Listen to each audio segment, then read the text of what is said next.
Las imágenes, el daño que causan. Saludos en el nombre del Señor. Mis queridos amigos, les traigo bendiciones, como siempre. Bendita sea esta hora. Hay tanto miedo, vergüenza y separación en el corazón humano. Nosotros lo reconocemos una y otra vez. El miedo y la vergüenza suelen ocultarse, de manera que la personalidad ya ni siquiera se da cuenta de ellos y solo sufre vagamente con un dolor continuo y lacerante. Qué triste es observar esto, sobre todo porque es innecesario. No es más que un fantasma, amigos míos. El miedo y la vergüenza que se afanan tanto en ocultar no tienen realidad, y sin embargo echan a perder la vida que podrían disfrutar y usar para incrementar su fortaleza espiritual. Continúo con esta serie sobre las imágenes en el alma humana, ya que no hay persona que no las tenga. Estas impresiones internas se formaron en los primeros años de vida y a partir de esas impresiones se sacaron conclusiones equivocadas. Estas mismas imágenes son las responsables de su sufrimiento, de los fantasmas que vienen cargando década tras década y a menudo encarnación tras encarnación. Todos ustedes luchan por alcanzar la luz de Dios, la liberación de sus cadenas. Pero muchísimas personas buscan esta liberación por medios externos como el conocimiento intelectual o mediante acontecimientos externos por los cuales es imposible alcanzarla. La única manera en que pueden alcanzar la libertad por la que luchan es profundizar en ustedes mismos. De esa manera atravesarán un túnel de oscuridad y saldrán del otro lado para encontrar la luz de la verdadera independencia. Solo después de que hayan reconocido que son responsables de la oscuridad que se encuentran mientras pasan por el túnel, lo cual no es una experiencia fácil, habrán alcanzado la verdadera independencia. Así que no busquen esta liberación afuera, de nada sirve. Si aún no han encontrado y disuelto sus imágenes, todavía están atrapados en ellas. Constantemente reproducen el drama de sus propios errores y conclusiones equivocadas. Están atrapados en ellos sin darse cuenta y reproducen y vuelven a reproducir a lo largo de su vida, y como ya dije, a menudo de muchas vidas, las situaciones que atraen a ustedes y a las que sus propias conclusiones equivocadas los conducen. No puedo insistirles demasiado a todos mis amigos que no han iniciado esta búsqueda, que vale la pena. Esta búsqueda de sí mismos es lo único que importa en la vida y que traerá alivio. Me gustaría aconsejarles a todos aquellos que todavía no han tenido esta experiencia, que hablen con mis amigos que ya han tenido algún éxito en esta empresa y a quienes felicito. Nada puede ilustrar mejor de qué se trata esta búsqueda que la experiencia de los que ya están en el camino. Pueden tener dudas acerca de cómo empezar. Tal vez les falte incluso el valor necesario para pedir consejo y ayuda. Por lo tanto, sería acertado que empezaran por hablar de esto con los amigos a los que conocen también y que ya han tenido éxito en este intento. Los que buscan sus imágenes no pueden evitar confundirse y agitarse durante un tiempo e incluso toparse con su propia renuencia y resistencia. Pero estas son las causas mismas que han sembrado dentro de ustedes y no pueden eliminar estos puntos de sufrimiento a menos que los atraviesen y entiendan su verdadero significado. Necesitan reconocer el significado oculto de sus mecanismos de defensa erróneos, no importa cuánto los hayan racionalizado conscientemente. Todas las dudas y la desconfianza que sienten por otros no es en realidad más que la desconfianza que se tienen a sí mismos. Recuerden eso. Averigüen por qué se tienen desconfianza.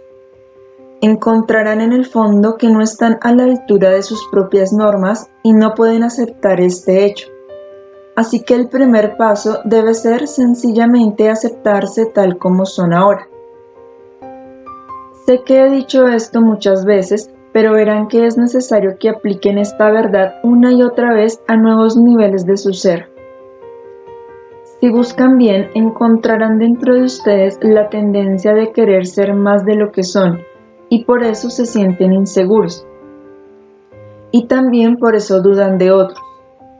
Inconscientemente razonan así: como no soy fiel a mí mismo al querer parecer mejor y más grande, no soy digno de confianza. Probablemente los demás sean iguales. Uno siempre juzga a los demás de acuerdo con uno mismo, aun si esto no es consciente. Si verdaderamente pueden encontrar este razonamiento interno, si permiten que salga a la luz para que puedan experimentar todo el proceso de razonamiento conscientemente, les dará una gran claridad. No basta pensar que esto es quizás lo que pasa dentro de ustedes porque tiene sentido. Es absolutamente necesario que descubran y experimenten este razonamiento y cómo funciona personalmente en su caso, a qué se aplica, en qué forma reaccionan exactamente así. Sobra decir que al principio se sentirán renuentes a descubrir esto dentro de ustedes. Parece mucho más fácil y agradable resistir y desconfiar de otros, y justificar esa desconfianza con argumentos racionalmente bien fundados. Pero una vez que hayan vencido la resistencia en favor de la verdad, con el espíritu del buscador real de la verdad, preguntando ¿qué hay en realidad dentro de mí?, entonces sentirán el alivio y la libertad que solo puede traer el hecho de hacer frente a la verdad de uno, no importa lo desagradable que pueda parecer al principio. No importa lo poco halagadora que sea en sí. El poco respeto por sí mismos que seguramente sienten mientras oculten su autodesprecio se desvanecerá automáticamente, incluso antes de que hayan cambiado su actitud interior, por el mero hecho de que tuvieron el valor de hacer frente a la verdad que hay en ustedes. Hay muchos factores que es importante que entiendan, y esta noche hablaré de unas imágenes más y la búsqueda de ellas. Muchas veces no entienden lo que los hizo conservar una impresión a partir de la cual llegaron a una conclusión equivocada. Su mente ha crecido, ha cambiado por lo que han aprendido de su ambiente y de la vida. Sin embargo, mientras su imagen esté viva, no han cambiado. En algún momento de su niñez sufrieron un choque. Cuando piensan en un choque, piensan en una experiencia repentina, con un impacto muy fuerte e inesperado, como un accidente. Pero un choque también puede ocurrir, especialmente a un niño, mediante un descubrimiento muy gradual de que las cosas son contrarias a nuestras expectativas más queridas y preciadas. Por ejemplo, un niño vive con la idea de que sus padres son perfectos y omnipotentes. Cuando el niño por fin se da cuenta de que no es así, esto le produce un choque, aunque esta comprensión puede llegar muchas veces por medio de una serie de sucesos hasta que el nuevo descubrimiento produce su impresión duradera. Cuando el niño descubre que lo que solía pensar de sus padres o del mundo como tal no es cierto, pierde su seguridad, se asusta. Al niño no le gusta lo que descubre y, por lo tanto, relegará este conocimiento desagradable al inconsciente y, como se siente culpable, también construirá defensas contra lo que considera una amenaza. Ya sea que haya sucedido de repente o poco a poco, esta amenaza es el choque al que me refiero. Todos ustedes saben que los choques causan entumecimiento. Su cuerpo, así como sus nervios y su mente, se entumecen, incluso hasta el grado en que pierden la conciencia temporalmente o tienen otros síntomas. Así, el niño experimentará un choque porque los padres, el mundo o la vida no son como él pensaba que eran. Aunque la impresión que creó el choque puede ser o no objetivamente correcta, de todas maneras, la deducción que el niño es capaz de hacer debe de ser incorrecta. Como los niños tienden a generalizar, Ignoran todas las demás alternativas y proyectan sus conclusiones a todas las demás situaciones. Los padres del niño son su mundo, su universo. Por lo tanto, lo que el pequeño concluye después del choque debe aplicarse a todos los demás, a la vida en general. Esta es la conclusión equivocada que crea la imagen. La imagen se creó cuando el mundo y los conceptos ordenados del niño quedaron destruidos. Las conclusiones equivocadas se derivan primero de la generalización. La realidad es que no todas las personas tienen los mismos defectos que los padres. No todas las condiciones de vida son similares a las que el niño descubrió en su propio ambiente. En segundo lugar, el mecanismo de defensa que el niño escoge con una comprensión limitada del mundo es incorrecto como tal. Y lo es aún más cuando se aplica a personas y situaciones distintas de las que tuvo en su primer ambiente. Esta es, amigos míos, la manera en que se crean las imágenes. Pero no recordarán ustedes así de pronto sus emociones, sus reacciones, sus intenciones internas y sus conclusiones. No pueden recordarlas porque sintieron la necesidad de ocultar todo este procedimiento por su falta de lógica racional. Y también porque les dio vergüenza que sus padres no fueran lo que ustedes pensaban que deberían ser. En su mente infantil, supusieron que su caso era singular. Todos los demás tenían padres perfectos, el hogar perfecto, y solo ustedes experimentaron esta vergonzosa singularidad que tenía que ocultarse de todos, incluso de ustedes mismos, así como desde luego de sus padres u otras personas cercanas. La vergüenza surgió de la idea equivocada de que su caso era único, y todo el proceso emocional y de pensamiento tenía que ocultarse debido a la vergüenza. Cuando estos procesos permanecen ocultos, parte de su personalidad no puede crecer con el resto de su ser. No pudo cambiar y adaptarse y aprender. Solo lo que ha salido a la luz puede crecer. Si una planta se deja en la tierra con las raíces cortadas, no puede crecer. Lo mismo sucede con todas las corrientes o tendencias emocionales. Por lo tanto, no deben sorprenderse cuando descubren que sus conclusiones, imágenes, no se ajustan para nada a su inteligencia, que en otros sentidos es adulta. El mismo proceso existe con los animales. Un perro, por ejemplo, puede oír la misma clase de ruido cada vez que le dan de comer. Después de un tiempo responderá instantáneamente, pues sabe que ya viene la comida. Cuando oiga el ruido, acudirá al lugar automáticamente. El perro ha formado así una imagen, en este caso no por un choque, sino por impresiones repetidas, y sacó una conclusión. O, para usar un ejemplo diferente, un perro sufre quemaduras en un incendio y queda lastimado.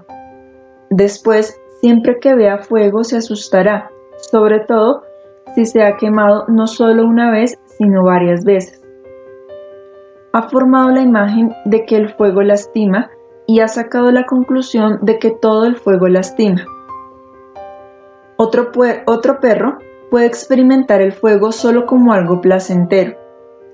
Cuando hay fuego, él está con su amo junto a la chimenea. Su amo lo acaricia, tiene tiempo para jugar con él. Así que este perro no tendrá una imagen del fuego. Como ven, el mismo procedimiento opera incluso con los animales. De lo contrario, no podrían entrenarlos. Con los niños es igual. Un bebé o un niño muy pequeño conoce solo las emociones más primitivas. Sabe lo que se siente bien y lo que se siente mal. Conoce el amor y el placer cuando se hace su voluntad. Conoce el odio, el resentimiento y el dolor cuando no se hace su voluntad. Es así de sencillo. Solo mucho después en la vida aprende uno a evaluar más objetivamente y no de acuerdo con el propio dolor o placer. Mientras su imagen viva, continuarán ustedes con el procedimiento infantil porque en ese sentido su mente sigue siendo infantil, sin importar cuánto del resto de su personalidad haya mejorado y aprendido. Su personalidad desarrollada es capaz de juzgar maduramente en el nivel intelectual y, en algunos casos, en que ninguna corriente de imagen obstruye su percepción, incluso en el nivel emocional. Pero en los casos en que esta impresión, choque, lenta o repentina ha afectado el alma, uno no asimila la experiencia conscientemente y por lo tanto la mente permanece infantil. Permanece en el estado en el que estaba cuando las conclusiones, imágenes, se formaron y se relegaron al inconsciente. En muchas de mis conferencias, mucho tiempo antes de que empezáramos a hablar de las imágenes, mencioné el término madurez emocional. Ahora entenderán mejor cómo es que una parte de un ser, en otros sentidos maduro, permanece inmadura. En realidad, esta parte sigue haciendo las mismas deducciones, emocional e inconscientemente, que el niño había hecho, mientras la imagen no se traiga a la conciencia. Así, es posible que descubran conclusiones y razonamientos erróneos dentro de ustedes que no corresponden para nada al resto de su persona. Pueden ver como algo terrible, por lo menos durante un tiempo, la manera primitiva en la que funciona su razonamiento emocional interno. Visto a la luz de esta explicación, sabrán que parte de ustedes sencillamente no podía crecer porque ciertas partes habían permanecido sumergidas en su inconsciente y no les sorprenderá ver que aún vive dentro de ustedes el niño que no ha asimilado lo que en otros sentidos han aprendido. Por eso no se pueden encontrar las imágenes a menos que uno reviva emocionalmente su propia niñez y penetre las capas irracionales de la conciencia. Recordar no basta. Sin algún procedimiento que permita esto, es imposible encontrar las propias imágenes. Por eso he sugerido ciertas técnicas. Verán que sus conclusiones, imágenes, son lógicas a su propia manera limitada. Tal vez incluso se sorprendan con la facultad de razonamiento, por defectuosa que sea, que existe en su inconsciente. Es el razonamiento del niño que todavía vive en ustedes. Esta es la manera en que razonaban cuando tenían quizás 10 años o menos. Lo trágico de las imágenes es que adquieren poder. Los harán ver y notar solo ciertas cosas conectadas con su imagen conclusión, y de esta manera la imagen será constantemente apoyada y reforzada en etapas posteriores de la vida. Las conclusiones imágenes entran en conflicto con los deseos y propósitos adultos de su vida, y por ende causan no solo una dolorosa discrepancia, sino innumerables conflictos y problemas con todos sus objetivos conscientes, así como con la realidad de la vida. Esto debe ser comprensible para todos, aun si no creen que las emociones y los pensamientos son formas que crean campos magnéticos emocionales que atraen hacia ustedes eventos, personas y experiencias. Cuanto más inconscientes son las emociones y mayor es la complejidad de los pensamientos, más poderosas deben ser, porque mientras son inconscientes, están fuera de su control y no pueden ajustarse a la realidad. Por lo tanto, son inflexibles y rígidas. Así, sus imágenes y las conclusiones de estas deben llevarlos repetidamente a situaciones que no pidieron conscientemente. Pero sus conclusiones imágenes las necesitan. Es muy importante, amigos míos, que entiendan todo esto. La rigidez, la naturaleza inflexible de las imágenes genera la siguiente secuencia de eventos. Quieren que la vida se mueva de acuerdo con sus deseos. Cuando las cosas no suceden como ustedes quieren, patean y gritan por dentro, como el bebé que todavía son en esa parte de su ser. Esta inmadurez sale a la superficie siempre que su imagen es afectada. Los seres maduros saben que pueden controlar la vida solo fluyendo con ella, no exigiendo que la vida se ajuste a sus deseos, sino ajustándose a ella. Cuando tienen una imagen, no se ajustan a la vida, exigen y hacen un berrinche por dentro cuando sus demandas no son satisfechas. Estas demandas se basan en premisas falsas.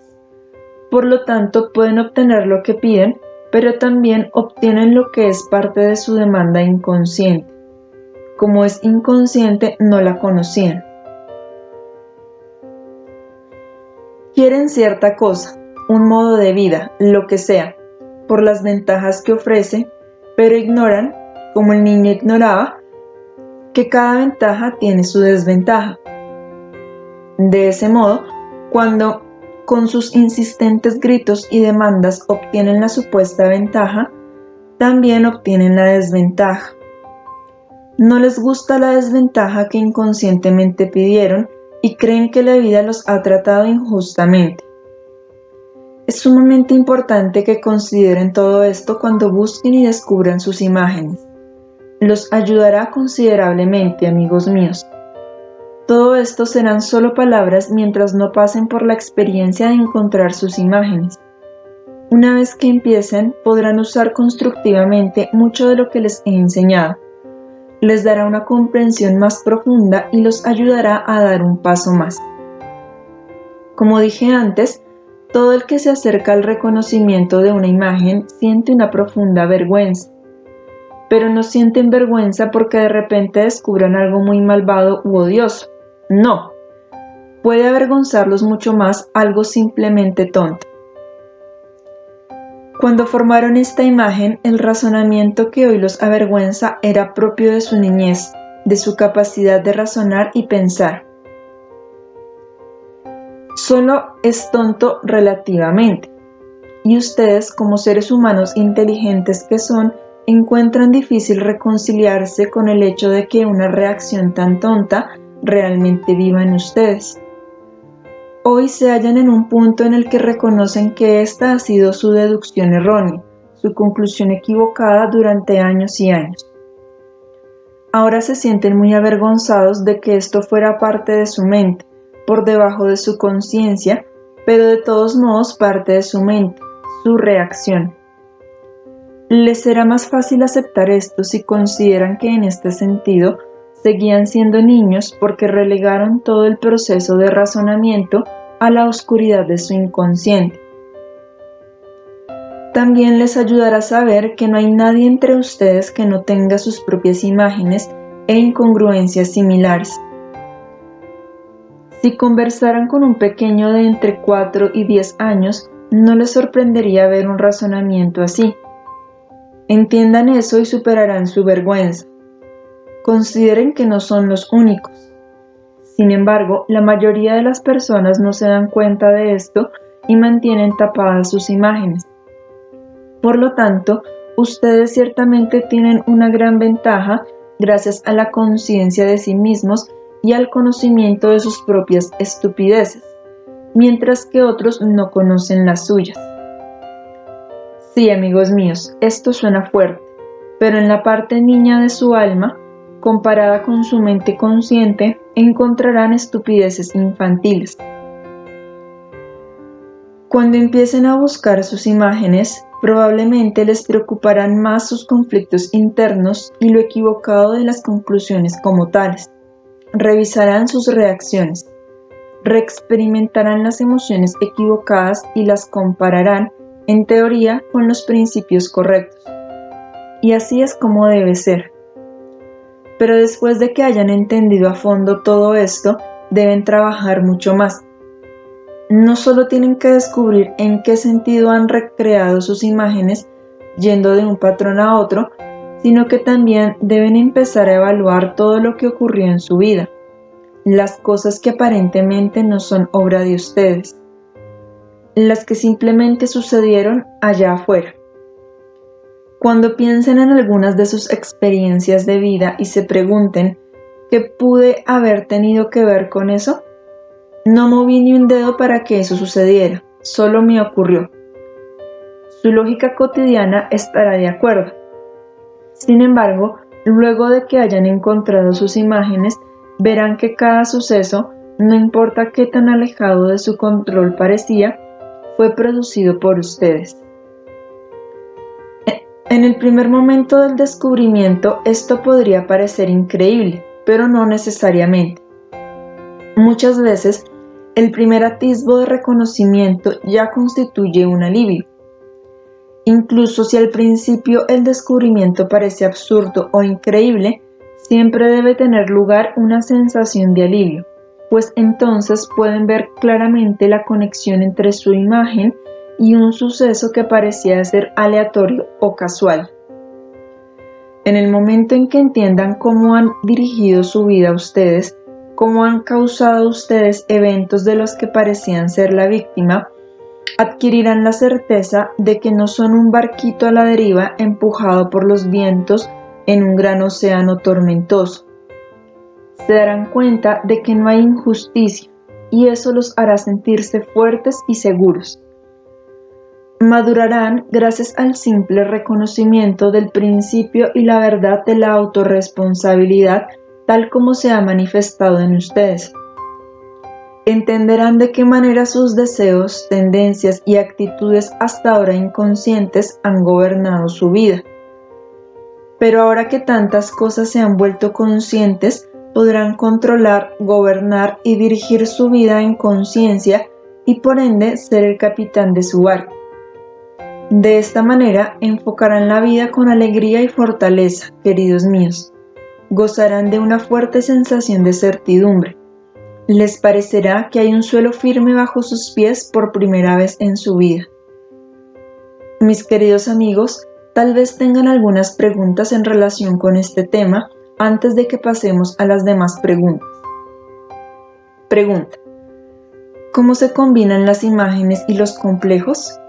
Respuesta: un complejo es un síntoma o un resultado de una imagen. Un complejo en su forma manifiesta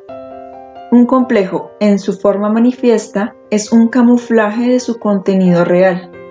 Por ejemplo, un individuo puede tener un complejo de inferioridad acerca de su inteligencia. Esto es manifiesto. Él cree que sabe esto. En realidad, tapa una emoción muy distinta de autodesprecio, quizás lo que mencioné al principio de esta conferencia, es decir, que él sabe que no es fiel a sí mismo, que quiere ser más de lo que es. Un complejo, desde luego, está conectado con una imagen, es parte de ella. Es un mensaje de que existe una imagen. Es fácil reconocer un complejo tanto en otros como en ti mismo. Nosotros vemos la imagen del alma como una forma endurecida. El alma sana, donde no hay ninguna imagen, la vemos como una forma brillante y, como el universo, está continuamente en movimiento. Todo es flexible y fluye. Todas las fuerzas divinas que fluyen por todo el universo y también penetran constantemente el alma humana, fluyen en un esplendor multicolor, en armonía con las cualidades, características y tendencias personales de la entidad. Pero donde existe una imagen, las fuerzas del alma humana están endurecidas, restringidas y torcidas y permanecen rígidas. Por lo tanto, todas estas fuerzas sanas y bellas del universo que el alma necesita para su renacimiento no pueden penetrarla ni reavivarla.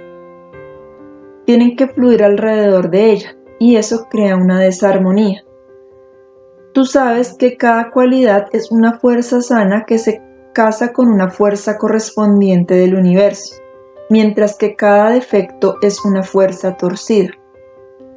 Un complejo también es una fuerza torcida, pero torcida de una manera distinta de un simple defecto que está en la superficie.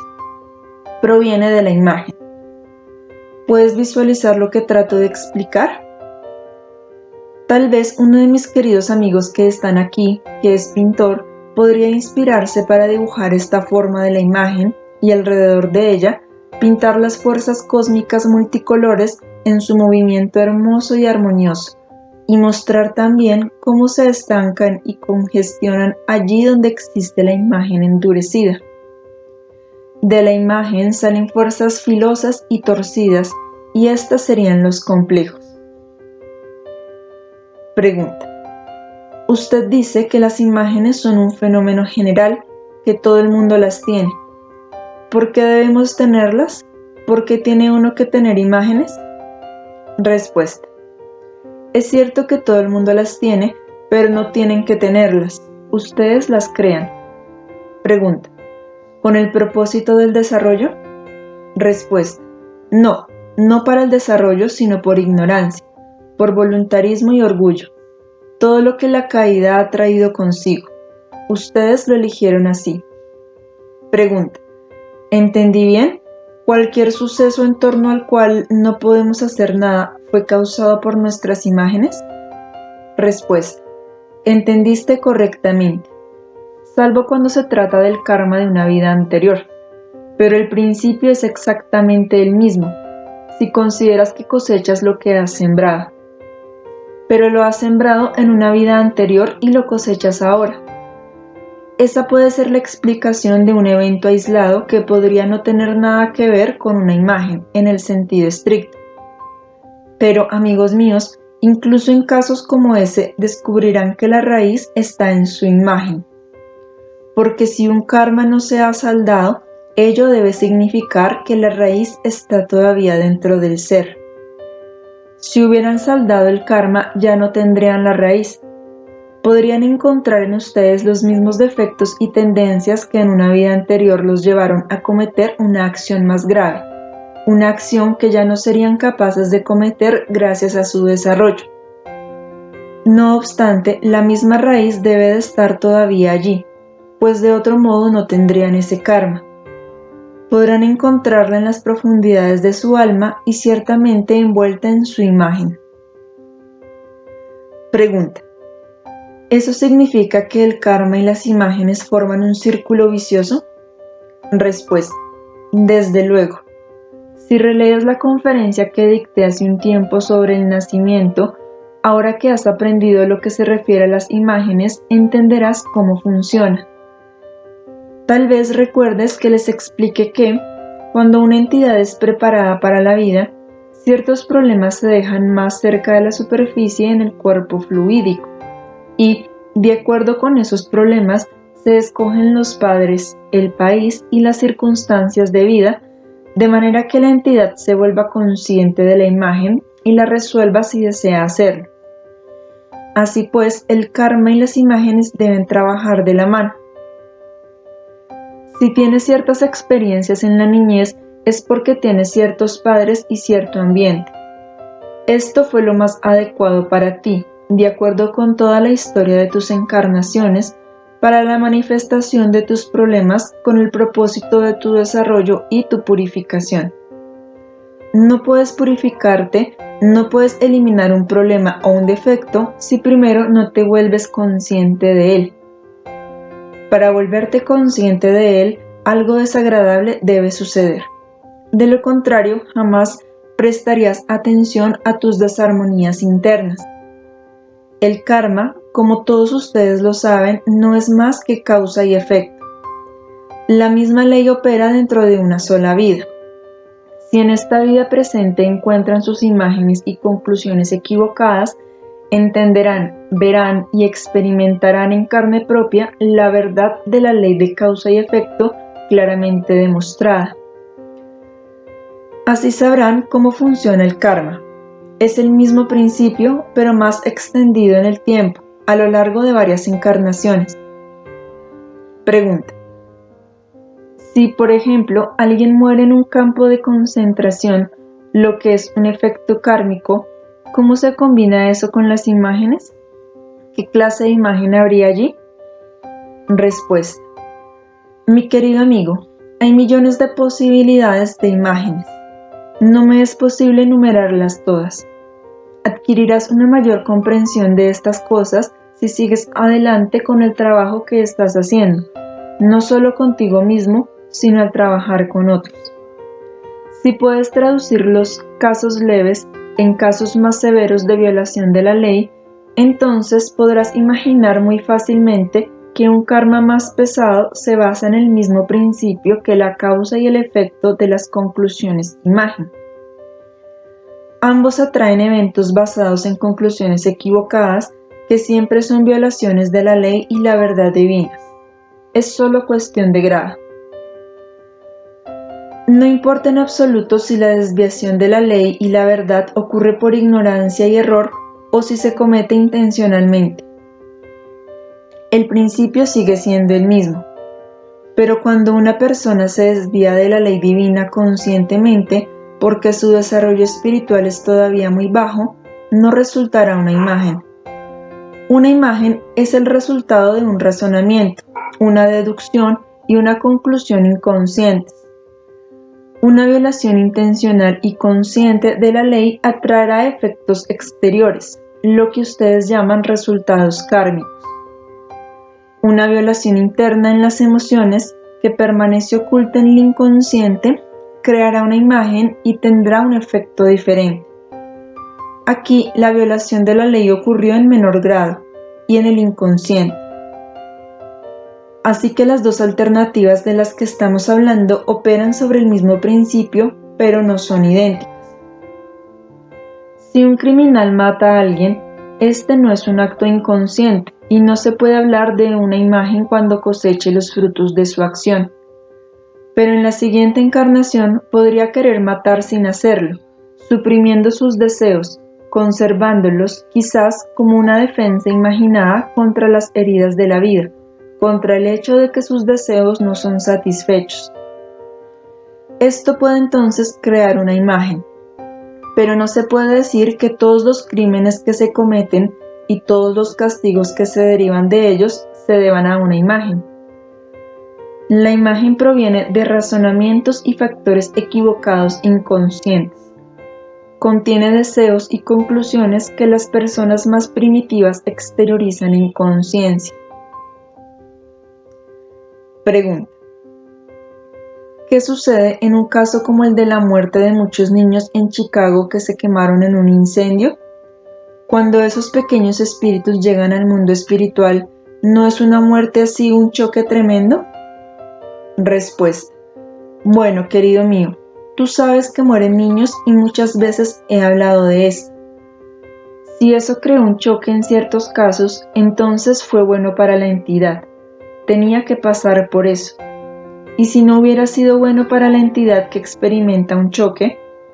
¿Y si no hubiera sido bueno para la entidad que experimentara un choque, no habría pasado por eso? Puedes estar seguro de ello. Pregunta: ¿un espíritu niño puede razonar? Respuesta: ¿por qué no? Antes de encarnar no era un espíritu niño, era un espíritu adulto y voluntariamente escogió una vida corta. Tal vez el espíritu prefirió escoger una muerte violenta y desagradable y atravesar esto de una vez para renacer después de un lapso más breve y empezar entonces en un nivel más alto. Tú sabes que las entidades tienen su propio libre albedrío en gran medida. Otros quizás prefieran hacerlo más lentamente. Independientemente de que un acontecimiento en un estado de choque, en el caso de un espíritu, niño o adulto, tenga sentido o no, la experiencia será evaluada y asimilada después, y cualquier cosa que la entidad experimente será fructífera y no habrá sido en vano. Veamos otro ejemplo. Una persona es responsable de muchas muertes crueles, como en un campo de concentración. Como este ejemplo se escogió antes, lo usaremos otra vez. Este espíritu está en el mundo espiritual y ve que tiene deudas que pagar, que tiene mucho que aprender. Se le puede dar la opción de permanecer en el mundo espiritual durante 200 o 300 años, de acuerdo a cómo ustedes miden el tiempo. En este periodo, la existencia no puede ser muy agradable para él. La esfera que ha creado para sí mismo con las formas de su pensamiento, las formas de sus emociones, así como con sus actos, es una esfera oscura y lúgubre. Después le espera una encarnación en la que existen ciertas posibilidades, pero estas son limitadas debido a lo que él ha evocado. Ninguna de estas posibilidades puede ser ni muy placentera ni muy fácil. Y entonces esta entidad podría preguntar: ¿no existe una manera de acabar con esto más rápidamente? Y entonces podría respondérsele: sí, Tal vez haya maneras. Puedes reencarnar muy rápido, quizás en 10, 15, 20 años, y mientras ayudas a cumplir el destino de unos padres que tienen que pasar por el dolor de perder a un hijo, tú mismo puedes pagar mucho soportando una muerte violenta y desagradable. ¿Preferirías eso a las otras alternativas que tienes para empezar entonces con un historial más limpio para tu futuro desarrollo? Y muchos espíritus desean esto. Esa es solo una posibilidad, hay muchas otras. Pero ya debes saber a estas alturas que no hay injusticias ni coincidencias. Pregunta. Haciendo a un lado la cuestión de la justicia, ¿no parece una extraña coincidencia que haya una matanza en masa de muchos individuos, como por ejemplo en un campo de concentración, y que un grupo tan grande se queme en un incendio? ¿No hay aquí un pensamiento o una acción equivocados? Respuesta. No hay coincidencia. Si revisas la historia, verás que siempre hubo tiempos en los que existió una gran crueldad y hubo asesinatos en masa. Después de ciertos intervalos volvió a suceder esto, causado quizás por otro grupo, por otra nación. Puedes estar seguro de que en el siguiente periodo los antiguos torturadores fueron las víctimas, porque eso es lo que se atrajeron. No digo que esto se aplique a todos los casos en lo individual. Puede haber casos en que la retribución o el efecto de la causa puesta en movimiento se lleve a cabo de una manera diferente en un destino individual. También es posible que algunas víctimas hayan emprendido una tarea especial al soportar voluntariamente más por medio de un incidente como este de lo que normalmente hubieran tenido que atravesar, por el deseo de desarrollarse más rápido, de traspasar muchos niveles de una sola vez. Pero como regla, puedes estar seguro de que un asesinato en masa causa otro y que los papeles se invierten, de torturadores a víctimas, hasta que todos hayan aprendido su lección. En algunos casos, el pago de una deuda así no ocurre en la encarnación sucesiva, sino que transcurren varias vidas entre la causa y el efecto. Ninguno de ustedes debe olvidar que han pasado por periodos de crueldad, algunos hace 10 encarnaciones y otros hace menos. Si ocurren grandes desastres y accidentes en los que mueren muchas personas, pueden estar seguros de que esta es una medida tomada por el mundo espiritual, donde todo se ejecuta con plena justicia y de acuerdo con el destino, muchas veces libremente escogido, de las diversas entidades involucradas. Pregunta. ¿Debo entender que las imágenes pueden ser kármicas o no kármicas? Respuesta. Deben de tener un origen kármico, pues si no lo tuvieran, no formarías una imagen para empezar. Sería algo que estaría tan cerca de la superficie que muy fácilmente podrías descubrirlo. En el proceso de la búsqueda de imágenes, probablemente descubras pequeñas reacciones en las que el proceso de la mente opera con el mismo principio, solo que ahí no puedes hablar de una imagen, porque no es algo tan importante, ni tan significativo, ni tan arraigado, ni de tanto peso. Si tiene una trascendencia profunda y causa conflicto, debe de tener orígenes kármicos, pero pensar en ello, en lo que pudo haber sido en una vida anterior, no servirá de nada, no llevará a ningún lado. Pero con la ayuda de tu propia memoria, puedes rastrear su origen en esta vida, si trabajas de la manera correcta, y eso será suficiente. Si en ciertos casos el conocimiento de vidas anteriores es algo bueno y útil para tu desarrollo, entonces se te dará, de una manera o de otra, pero solo entonces. Pregunta. ¿Es posible, y si lo es, a qué edad, aligerar y disminuir la formación de imágenes en un niño? Respuesta. Claro que es posible. Si los padres estuvieran en un camino como este, tendrían que saber cuáles son sus problemas y por lo tanto lo que el niño podría absorber de ellos, que sería material de imágenes. De esta manera podrían evitar en una gran medida la formación de una imagen, ayudando a traerla a la superficie mientras se están formando las conclusiones y todavía son accesibles. El problema podría tratarse entonces de inmediato en conciencia, y cuando el niño creciera, la conclusión se modificaría con el proceso de crecimiento. Además, los padres que están en un camino como este desarrollan una sensibilidad con la que pueden observar las reacciones del niño. Ese sería el caso ideal, pero hasta ahora ocurre muy raramente. Pregunta: ¿existe una prueba por la que uno pueda identificar su imagen? Respuesta: no es necesaria una prueba, porque cuando hayas encontrado tu imagen, sabrás en lo más íntimo de tu ser que es así.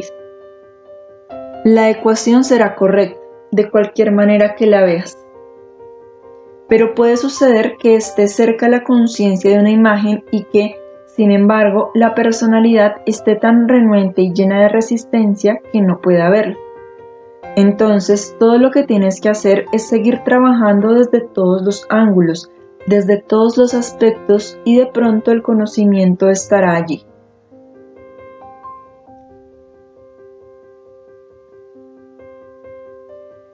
Y entonces no necesitarás ninguna confirmación porque sabrás que esa es tu imagen.